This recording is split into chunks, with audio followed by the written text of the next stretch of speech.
ayah dari Nagita Slavina, mertua dari Raffi Ahmad, Bapak Gideon Tanker, berencana mengajukan gugatan harta gonogini terhadap mantan istrinya Ibu Rita Amalia, Bang. Wah, agak banyak ya, karena sampai sebut hotel ada gitu ya, terus rumah, dan ada berapa properti lainnya. Kalau tidak salah juga production house ya, Framebridge ya, kalau nggak salah ya. Production house juga termasuk di dalamnya. Memang bisa gugatan cerai atau cerai yang sudah terjadi 10 tahun yang lalu baru bisa diajukan, kemudian baru diajukan gugatan harta gonogini sekarang, Bang? Bisa, Bang. Bisa ya? Bisa. Nah,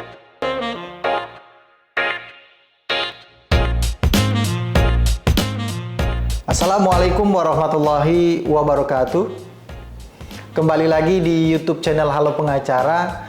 Apa kabarnya sahabat Halo Pengacara? Semoga baik-baik saja ya. Dan pada kesempatan kali ini kembali Halo Pengacara akan memberikan informasi dan juga ulasan hukum terkait dengan isu-isu yang sedang viral di masyarakat yang menjadi perbincangan hangat baik di media massa maupun di media sosial. Bersama Bang Nasrullah Nasution, kita akan mengulas tentang isu hukum ayah dari Nagita Slavina, mertua dari Raffi Ahmad, Bapak Gideon Tanker, berencana mengajukan gugatan harta gonogini terhadap mantan istrinya Ibu Rita Amalia, Bang, di pengadilan agama begitu, Bang. Tapi pas kita baca nih beritanya ternyata memang belum diajukan. Baru diajukan rencananya katanya hari Rabu depan begitu ya, Bang. Nah, yang jadi pertanyaan adalah, Bang, ini mungkin juga pertanyaan sebagian besar sahabat Halo Pengacara, Bang ya. Iya. Apakah gugatan harta gonogini yang diajukan, rencananya akan diajukan ini ya, terhadap perceraian yang sudah terjadi 10 tahun yang lalu, kan informasinya bahwa Bapak Gideon Tanker dengan Ibu Rita Amalia ini sudah bercerai itu 10 tahun yang lalu begitu, Bang. Dan waktu itu mungkin tidak ada pembahasan mengenai harta bersama begitu. Apakah gugatan yang rencananya akan diajukan oleh Bapak Gideon Tanker ini itu masih diperkenankan secara hukum, Bang? Karena perceraian kan sudah lama sekali terjadi, Bang. Iya, terima kasih Bang Heri. Ya, ini isu yang menarik ya. Yang menarik dan ini sering terjadi di masyarakat kita. Iya, betul.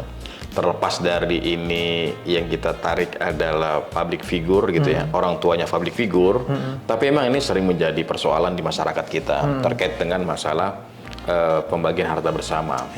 Ini alhamdulillahnya semua para pihaknya masih ada, masih hidup ya, masih hidup gitu ya. Kalau salah satu atau ini yang apa namanya yang sudah tidak ada itu beda lagi urusannya, akan semakin rumit, sulit dan panjang prosesnya.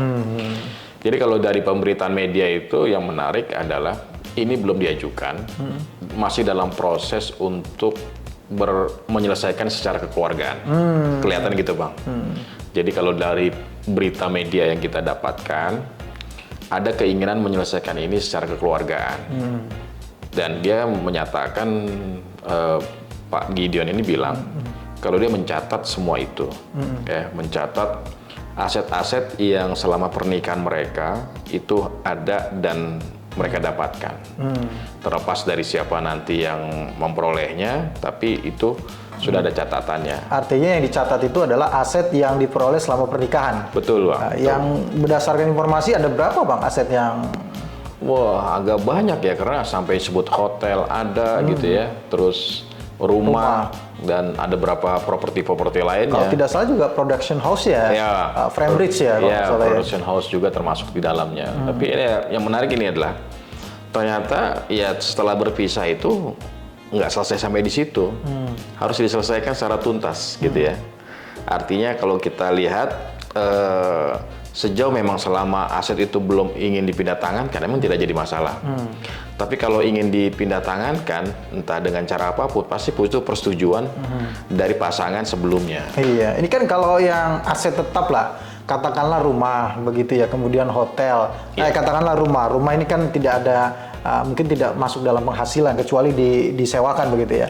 Kalau hotel itu yang diminta apanya, Bang? Bangunannya ataukah penerimaan selama atau keuntungan selama dia beroperasi, kemudian juga production house itu keuntungan selama beroperasi. Kalaupun itu diminta, itu terhitungnya sejak kapan begitu? Nah, ini yang mungkin saya juga belum mendapatkan informasi detail ya terkait dengan dua aset tersebut, apakah diminta terhadap penghasilan selama ini yang didapatkan dibagi atau terhadap nilai asetnya ya, kepemilikan asetnya saat ini yang nilainya juga pastinya sudah menaik ya, dari dulu ketika mereka membeli atau mereka memiliki, kalau sekarang pasti nilainya sudah jauh berkali lipat. Ya kalau misalkan frame rate bisa dalam bentuk badan hukum PT berarti kan. Kalau PT-nya dulu valuasinya misalkan katakanlah di 2013 10 tahun sebelum 10 tahun ketika mereka bercerai itu nilainya katakan 10 gitu. Sekarang sudah menjadi 1000 gitu Bang. Karena dikembangkan begitu oleh katakanlah oleh si istri begitu ya. Apakah nanti nilainya pembagiannya itu terhadap yang 1000 atau yang 10 gitu Bang? Ya pasti yang sekarang ya. Pasti yang sekarang. Tapi yang menarik jadi kalau kita bicara tentang tadi ya artinya perusahaan ya. Perusahaan itu kan tadi ada bentuknya dia aset, ada juga bentuknya tadi yang Bang Heri bilang, dia saham kan pastinya.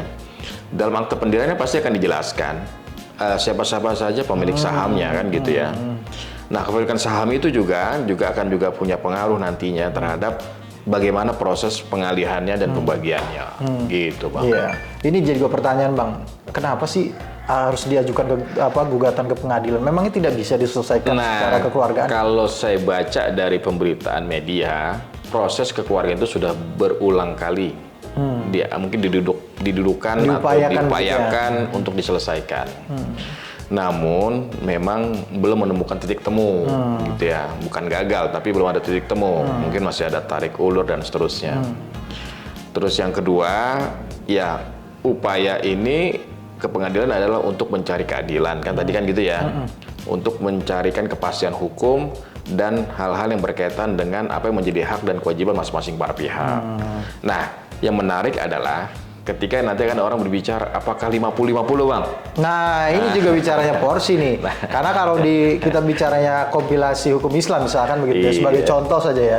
Di kompilasi hukum Islam kan ditetapkan bagian masing-masing itu seperdua untuk mantan suami, seperdua untuk mantan istri begitu. Betul Bang. Apakah itu memang berlaku secara rigid atau bagaimana Bang? Nah, ini kalau aturan bakunya sih memang seperti itu ya, 50-50. Tapi mungkin para pihak bisa membuktikan ya, seperti kita kemarin pernah diskusi dengan kasus siapa? Janet yang mendapatnya 3/4 dan suaminya dapat 1/4. Artinya itu memang aturan tapi tidak mutlak.